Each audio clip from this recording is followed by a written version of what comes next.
Welcome back to Strongman Personal Finance. We got to talk about what happened in the stock market today because nothing is more important than talking about short term price fluctuations. But I want to emphasize to you that what we saw in the stock market today is what is known as a sucker's rally. The stock market, in my humble opinion, was looking for any measure of positive news to counteract some very worrisome things going on in the United States. Number one, massive deficits relative to GDP. I've talked about this. Number two, rising long term treasury yields. Number three, a president coming in that basically everything he wants to do is inflationary. And yes, I voted for him. Suck my you know what. There's a lot of worries going on in the stock market. We're at historically high valuations, and there's a chance that we could be in a massive bubble. That's my honest opinion. So at the beginning of the year, the stock market in the United States started to sell off because, we had a massive euphoric rally. It's not shocking that that happened. We had a massive rally after Donald Trump got elected to the White House. And recently, despite this sell-off, the market has finally found something that makes all the investors out there feel better about the future.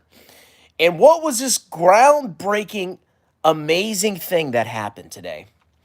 Well, there were some inflation dumps today, and I think the CPI was, 2.9%. So we're actually trending up on inflation again, but whatever. And then there was apparently a good reading with core CPI. I believe it was expected to be 3.4%, but it was 3.3% annualized, or year over year annualized. So the market went absolutely bananas today. I checked VT because I check VT every day. It's very important that you look at your total world index every day. And I saw that VT was up 1.5%. That's a big move for VT. That's a big move for lame, old, boring VT. And I was like, what happened? What the heck happened? I saw yields came down. I saw the 30-year, which was flirting with 5%, drop to 4.88. I saw a lot of encouraging signs go on today, all because of a trailing inflation metric. But here's the issue, ladies and gentlemen. What has fundamentally changed besides a trailing inflation metric being published that showed that core CPI went up less than the market expected? Has anything fundamentally changed about the uncertain future? Has anything changed about the U.S. government's deficits as a percentage of GDP? No, as a matter of fact, the deficit continues to explode. Has anything changed about the incoming president and the fact that a lot of his policies are inflationary? No. So why does it matter if inflation grew less than expected last month when the real risk to the market is in the future? And let's talk more about those risks. Number one, tariffs. How is that not inflationary? I'm not an economist, okay? I'm not an economist. I took a couple economics classes. But it seems to me that if you want to raise taxes, which is basically what a tariff is, a tax on imports, of which the U.S. is a massive importer, that's going to raise the cost of inputs. Everything we buy overseas is going to be more expensive. We're going to cut taxes. That's what we want to do, right? So the government deficit as a percentage of GDP is going to get even bigger. Wow, I wonder if that could possibly be inflationary. I wonder if huge government deficits, where the government borrows and borrows and borrows and spends and spends and spends to artificially prop up corporate profits and the American consumer, I wonder if that's inflationary. I wonder if Trump pissing off a lot of the world is also going to be inflationary, because if we raise tariffs, they're going to raise tariffs. Oh my God, I wonder if that's inflationary. I wonder if deporting cheap labor from the United States could potentially be inflationary. Hmm. I wonder if Donald Trump uses the stock market as a metric for success and he's going to pressure the Fed to cut rates. I wonder if that's going to turbocharge the economy and be inflationary. Literally every single thing I can think of that Trump wants to do is inflationary. Now, am I worried personally about inflation? No, I'm not. I don't care personally. My debt is at a fixed, most of my debt is at a fixed, actually, all of my debt's at a fixed rate. I have a car loan and a mortgage that are at low fixed rates. So the payment never changes. So if we have a lot of inflation and my wages rise, my tax fees rise, see the pinned comment, let me do your taxes, book a free consultation, any state in the United States, business or personal, I really don't lose anything. If if corporations can charge more for their services, oh my God, I'm the beneficiary of that. If the US currency goes down, I'm globally diversified. How do I lose? I don't think I lose in the long run, personally. But when you're a stunk market person, like a short-term stunk market person, and you're celebrating that core CPI didn't grow as fast as expected by what, a 0.1% difference? The fact that you're now piling into stocks again at historically high valuations and the market is pumping when none of the long-term risks have been addressed makes no sense whatsoever. So what I see today is I see the market just grasping at any positive news to justify buying the market. Oh my God, stocks are selling off, but oh, Trump's going to be super inflationary, but CPI was only 3.3%, bro. Really? Really, guys? I think this is a sucker's rally. I think, personally, we're in a bubble in the U.S. stock market. I really do, personally. I could be wrong, but I think we're in a bubble. I think the market, what's going on in the market, is we have a feedback loop where U.S. stocks go up, more people pile into U.S. stocks. They go up more people pile in. And specifically, they're piling into chip and big tech. And big tech and chip stocks could 100% be a bubble. Doesn't matter if they're profitable monopolies. You want to know why? Because the market is pricing in significant profit growth for big tech. But what if that doesn't materialize? You know that's possible, right? They could massively expand their profits in the next couple of years. That's possible. But the market could be overly optimistic about the impact of AI.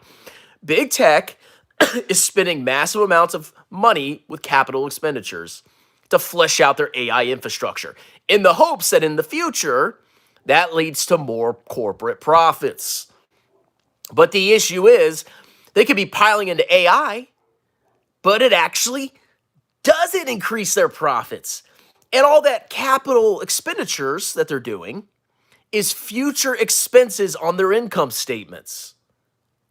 So EPS growth, if they don't generate enough revenue to offset or surpass the expense of the future depreciation and amortization of all the intangible and tangible assets they're investing in, oh, the market projections aren't going to be that great. And we're at historically high market valuations. And we're in a period of euphoria where everybody's like got dollars in their eyes. Everybody's greedy. Oh, 20% 2 years in a row, bro. U.S. stocks, bro. Yeah. It's forever, bro. I don't think it's good. So, if you're celebrating today, you think the bull market's back, maybe it is. I don't care personally. I buy every 2 weeks or every time I get a paycheck. But I wouldn't necessarily claim or believe that we're back in a bull market because inflation came down or it didn't grow as fast as expected. That's what really happened. When the future risks are still there, and I think they're massive. I think America's kind of in trouble personally, okay? We got a president coming in that loves deficits. Why? Because deficits turbocharge the private sector. If you don't tax the private sector, but the government spends and spends and spends, That boosts corporate profit and consumption because corporations aren't paying a lot of tax and the consumer isn't paying as much tax as they should. And they have more money to spend on absolute freaking nonsense garbage. If people are paying taxes, more taxes, they're spending less on consumption, buying garbage, which fat Americans love to do. Okay? The government is subsidizing this miracle economy. That's out there. I'm just saying. Okay? So I don't want to hear your celebrations. The bubble ain't over. It's going to pop at some point. A lot of you are going to get your cheeks clapped. It's going to be wonderful. I'm going to laugh. Inflation will come back. I'm pretty certain of it. And when inflation comes back, oh my lordy, your stonks are going to get clapped. And I'm going to laugh because it's going to be funny to see you cry. And I'm going to bye, bye, bye, bye. All right, let's do some comments here. I wanted to make this video because, man, my portfolio went up 1.6% today. I'm rich, bro. I mean, I wish stocks would go up 20% per year. I'd be a very rich man. But I don't think that's the case. I wish, but I don't think that's the case. Hey, cheek clapper here. What is this TikTok camera angle? Get over it. I'm lazy tonight. Let's see. Buy Quantum. Oh, what happened to Quantum stocks vertical line today? Will you buy more Palantir? I'm 100% Palantir, bro. Forever in the future. It's the future, bro. Let's see. Solidarity, a fellow VT loser. Yes, I know. If you buy VT, you just want to be poor. I get it. Only gurus do live streams from the comfort of their bed. I do like this format. It's very nice. It's very, very, very nice. And when I'm feeling lazy, like I felt lazy today. You know, I did 2 videos in my car, which everybody loves. And then I came home. I'm going on vacation tomorrow. I'm doing a half day at work, and then I'm going on vacation. So I was like, do I need to do a video today? Shouldn't I relax? But then I felt this burning urge to make fun of all the clowns celebrating today. I can't help but be a party pooper. It's very satisfying. I like being a panic PIMP. It's fun. Doom and gloom is fun. I'm just saying. It's satisfying, okay? I mean, being bullish and optimistic is boring. But instilling panic in people and telling them they're going to be doomed is actually very entertaining. Wait elk. Do you think Bitcoin is one of the biggest misallocations of resources? If resources went elsewhere, do you think the world would be better? Yes. So I was watching this podcast, and they were like, one of the guests was like, the crazy thing about this market is a lot of resources really weren't misallocated. I mean, most resources went to good projects. And I'm sitting there thinking, we got trillions of dollars flooding into worthless crypto. And the only companies that are profiting are disgusting companies that get a cut of the transaction. And people are, instead of putting their capital to work buying, I don't know, a company that produces goods or services, they're buying Fartcoin and Bitcoin and MicroStrategy. And people are lending MicroStrategy money to buy Bitcoin. Oh, yeah, that's not a misallocation of capital. Yeah, I think the world would be a better place if we weren't piling money into cryptocurrency. That's my personal opinion. I'd rather see money go to Tattooed Chef than crypto. At least Tattooed Chef makes food that I can eat. Crypto does nothing except enrich scammers, con men, and degenerates. Let's see. Look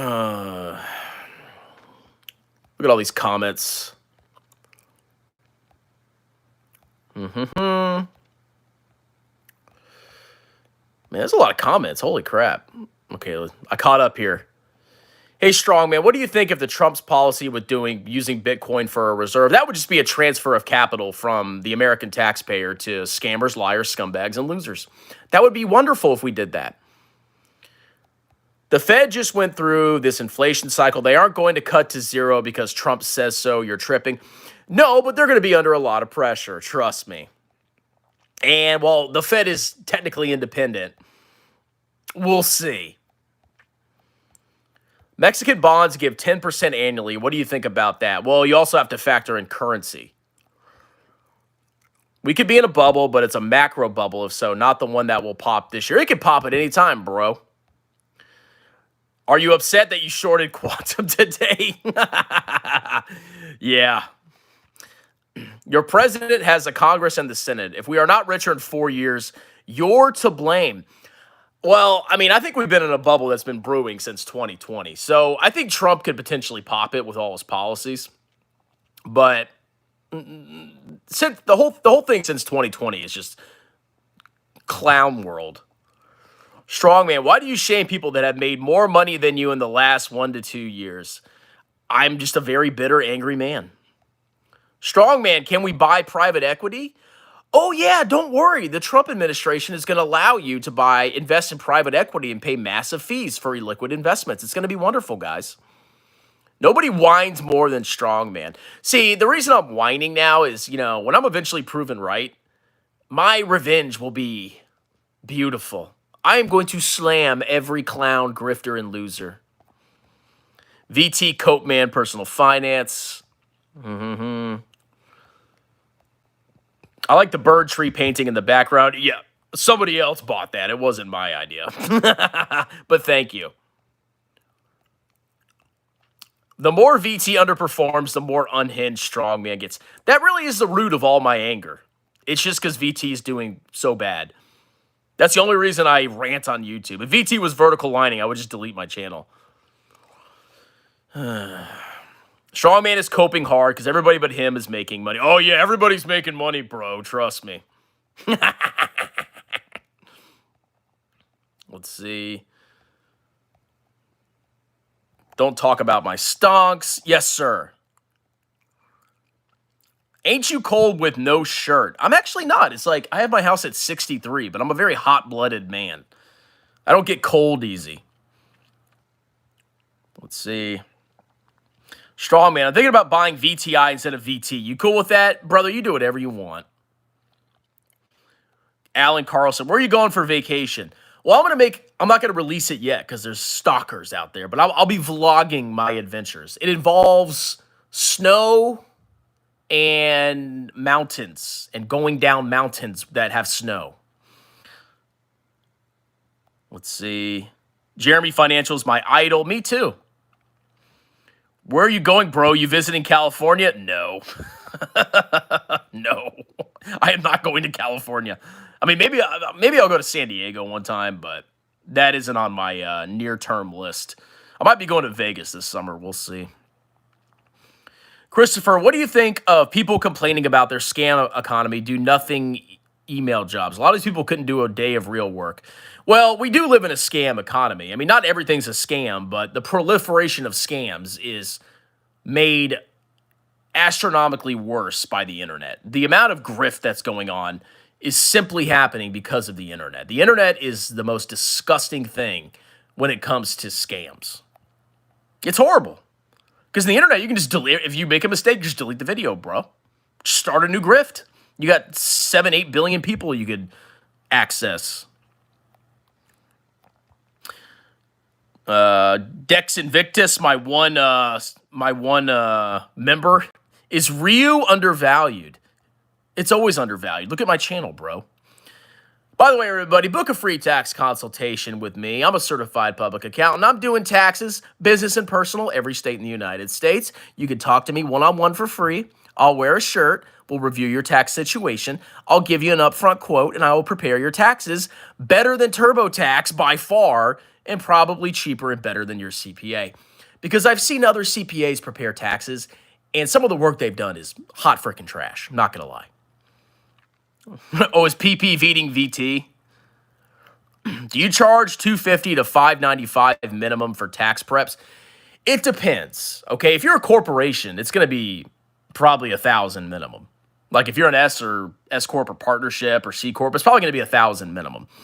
You know, if you're a simple 1040 return, $350, $400.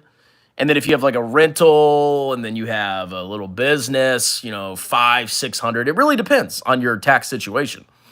The less organized you are, the more I'm going to charge you. If you're super organized, I'm not going to charge you as much. Because if I need to go through your freaking books, I'm going to charge you. Let's see. Are you copying Mike Stathis with your latest videos on America's corporate scammer hellhole, China's uninvestability, and other topics you have recently touched? Yes, everything I do is copying Mike Stathis. He's my hero. Coffee went up 6% and eggs went up 38%. Eggs went up like crazy, bro. Let's see. Strong Comrade. What is the market going to do tomorrow? It's going to go up 0.25%. It's going to gap down to negative 0.33% at 12:01. And then it's going to end the day at 0.16% positive. Let's see. Idea Pad says Colorado. Why would I go out there? Come to Canada. We will keep you safe. Oh, so we're getting this huge cold like front that's coming into the States right when I'm on vacation. So hopefully I don't get stuck out there or freeze to death.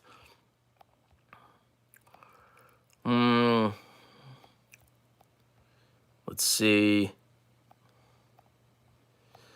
Strongman, you call out grifts, but you use your channel to grift tax prep. Aren't you a drifter? You're the guy you hate. I have become the enemy because I am a CPA that does taxes. That's right. I'm basically on the same level as Jeremy Lefebvre, Bernie Madoff. I can't think of anybody else on the top of my head. I'm just as bad as him. I'm worse. Okay? How dare a CPA want to do people's taxes and charge for it? That is disgusting. Absolutely disgusting. I should fix your books for free. I should pay money to this tax prep software to file your taxes for free. I should lose money as a public service. If you're cold, come over to SoCal. Plenty of heat. That's too soon, bro. All right, well, that's it. Just wanted to let you know the market is it's going crazy over something I think is stupid, personally, because a lot of the long-term risks are still there. That's my humble opinion. Just saying. DCA to VT. Like, subscribe. Book a free tax consultation. Let me do your taxes. Before you know it, I'm going to be focusing on taxes and not doing YouTube videos. I've already started some returns. Okay, I can't file them yet, but I've already started working. And come to like February, March, it's tax time, baby. YouTube is second best. Have a wonderful night, everybody.